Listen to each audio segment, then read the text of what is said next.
ခင်ဗျားတစ်ခါတော့စဉ်းစားကြည့်လိုက်ဗျာကမ္ဘာပေါ်မှာအစိုးရတွေကလူတွေမသိအောင်ဖုံးကွယ်ထားရတဲ့တရားဝါတွေအရာဝတ္ထုတွေဖြစ်ဆွနေရှိနေတယ်ဆိုရင်ခင်ဗျားယုံမလား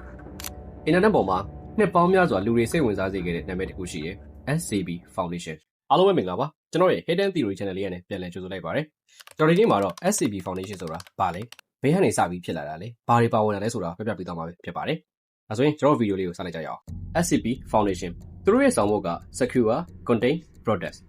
သူတို့ရဲ့အဆိုအရတော့ကမ္ဘာပေါ်မှာသိပ္ပံနဲ့မရှင်းပြနိုင်တဲ့အရာတွေရှိတယ်။တချို့တွေကလူတွေကိုတတ်နိုင်တယ်။တချို့က reality ကိုတော့ပြောင်းလဲနိုင်တယ်။တချို့ကတော့လူသားမျိုးနွယ်စုတစ်ခုလုံးကိုအနေရပေးနိုင်တယ်။ဒါကြောင့် SCB Foundation ဆိုတဲ့လျှို့ဝှက်အဖွဲ့အစည်းကြီးကဒီအရာတွေကိုရှာဖွေပြီးထိန်းသိမ်းထားတယ်လို့ဆိုကြပါတယ်။ဒါဆိုရင်ဒီအဖွဲ့အစည်းကြောင့်လူတွေဘယ်လိုသိလာကြတာလဲ။ဒီဇလန်က2009ခုနှစ်မှာစတင်ခဲ့ပါတယ်။ Internet Founder တစ်ခုဖြစ်တဲ့ 4chan ပေါ်မှာထူးဆန်းတဲ့ post တစ်ခုပေါ်လာခဲ့တယ်။ SCB 173ဆိုတဲ့ file တစ်ခု။အဲ့ဒီထဲမှာမင်းကြည့်နေသူတွေမလုပ်ဘူး။ဒါပေမဲ့မင်းမကြည့်တော့တဲ့အချိန်မှာမင်းကိုတတ်နိုင်ဆိုတဲ့ရုပ်ထုတစ်ခုအကြောင်းကိုရေးထားတယ်။ရိုးရှင်းတဲ့ idea တစ်ခုပဲ။ဒါပေမဲ့လူတွေကအရန်သဘောကျသွားတယ်။အဲ့ဒီနောက်တခြား user တွေကလည်း SCB အသစ်တွေထပ်ပြီးတော့အလီနာကြတယ်။ဒီလိုနဲ့ပဲ SCB University ကတဖြည်းဖြည်းကြီးထွားလာခဲ့တာပါ။ဒါပေမဲ့ SCB ကစပေါ်လာခြင်းမှနာမည်ကြီးတာမဟုတ်ဘူးဗျ။2008-2009ဝန်းကျင်မှာ SCB Wiki ဆိုပြီးတော့ပေါ်လာခဲ့။အဲ့ဒီ website ပေါ်မှာလူတွေက SCB အကြောင်းထောင်ပေါင်းများစွာကိုရေးလာကြတယ်။2010ရောက်တော့ YouTube horror channel တွေ narrator တွေ gaming community ဒါတွေက SCB အကြောင်းကိုစတင်ပြီးတော့ပြောလာကြပါတယ်။သို့သဖြင့် SCB game တွေထွက်လာပြီးတဲ့နောက်မှာ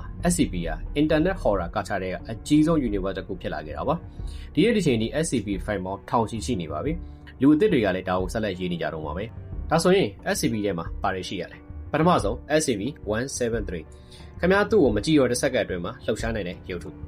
SCP 096 The Shine Guy သူ့မျက်နှာကိုခမည်းတစ်ခါမြင်လိုက်တာနဲ့သူကခမည်းပင်ရရောက်လိုက်လာပြီးရင်ခမည်းကိုအသက်ရှင်ဖို့အခွင့်အရေးမပေးတော့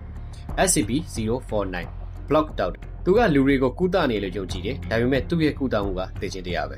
SCP 682တက်လို့မရတဲ့တက်တော့ပါမီးနဲ့လည်းတက်လို့မရဘူးလက်နဲ့လည်းတက်လို့မရဘူးနောက်ဆုံး acid နဲ့တော့တက်လို့မရဘူးသူကအမြဲတမ်းအသက်ပြန်ရှင်လာပါတယ်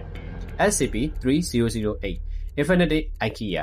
အပြင်ကကြည့်လိုက်ရင် furniture store တစ်ခုပဲဒါပေမဲ့အထဲဝင်သွားရင်အဆုံးမရှိတဲ့ကဘာကြီးတစ်ခုဖြစ်နေတယ်ပြီးသွားရင်ထွက်လန်းလည်းမရှိဒါဆိုရင် SCP Foundation ကဒီအရာတွေကိုဘယ်လိုထိန်းသိမ်းထားတာလဲသူတို့က NA ရဲ့အဆင့်အလိုက်ခွဲထားတယ် Safe Euclid Gita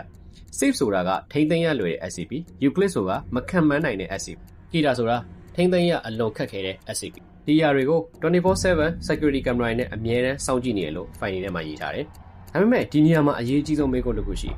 SCP Foundation ကတကယ်ရှိရလားအဖြေကတော့မရှိပါဘူး SCP Foundation ကတကယ်အဖွဲ့အစည်းမဟုတ်ပါဘူး2009ခုနှစ်က 4chan ပေါ်မှာစတင်ခဲ့တဲ့ Collaborative Horror Fiction Project တစ်ခုသာဖြစ်ပါတယ်ဒါပေမဲ့အစိုးရလျှို့ဝှက်အဖွဲ့အစည်းစာတမ်းတစ်ခုကိုရေးထားတဲ့ style အသေးစိတ် procedure တွေ scientific report တွေ incident log တွေကြောင့်လူတွေကဒီနေ့ထိဒါများတကယ်ရှိနေတာဆိုပြီးတော့မေးနေကြတော့မှာပဲဒါပေမဲ့တခါတလေကြောက်စရာအကောင်းဆုံးအရာက monster တွေမဟုတ်ဘူးဗျာအမှန်နဲ့ fiction ကိုခွဲမရအောင်ဖန်တီးထားတဲ့ idea တွေပဲ